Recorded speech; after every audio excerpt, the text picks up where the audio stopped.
Ветераны педагогической деятельности от современного музея учительства в шоке, приятном.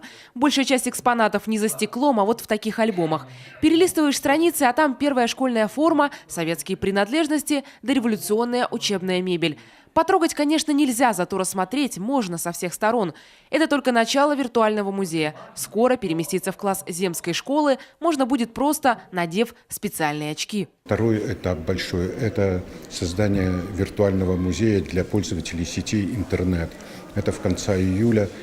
Все желающие могут зайти в интернет и посетить, но там они не увидят этого, там это будет сюрприз, там они увидят совершенно другой музей, то есть это будет не то, что здесь, но очень интересно. И вот табличка этого музея, которую сейчас все могут увидеть, она чуть-чуть изменится, на ней появится QR-код. И любой желающий может с помощью этого QR-кода попасть на страницу вот этого виртуального музея. Уже проделана огромная работа. В экспозиции старинные вещи, материалы и уникальные снимки. С этой стены на посетителя смотрит весь цвет усть-сысольской интеллигенции. А это Институт усовершенствования учителей. Сегодня Институт развития образования, где и расположился музей. И, конечно, лучшие педагоги. Почетное место заняла книга, посвященная Александру Католикову. Посчастливилось с ним работать в начале 80-х годов, когда он был директором Сыктывкарской школы-интерната номер 1. У нас студенческий отряд «Товарищ», командиром которого я был, работал у них в пионерском лагере «Дружба». Мы строили. В течение 5 лет работал отряд в пионерском лагере «Дружба», и мы с Сан Санычем имели очень тесные и такие хорошие отношения.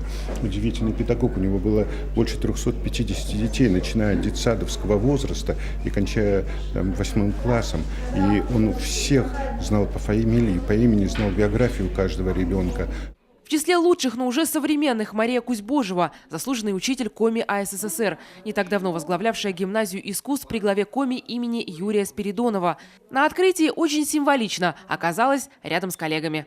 Альберт Степанович Плесовский был учителем физики в Печоре. Мы с мужем учителя физики в сельском Сыктывдинском районе. И мы ездили по всей республике. Мы встречались друг с другом, давали уроки в своих и в чужих школах.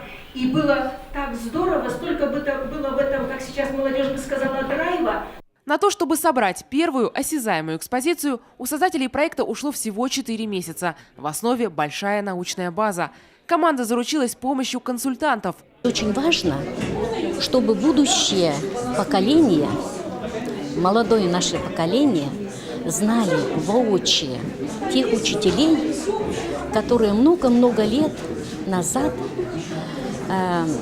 плодотворно работали, а некоторые продолжают работать в школе и должны знать героический труд многих учителей прошлого. Кстати, это уже не первый проект авторов. За плечами музей студенческих отрядов. Открытие очередного детища совпало с празднованием 80-летия Института развития образования. Таисия Жакова, Алексей Паршуков, телеканал Юрган, Сыктывкар.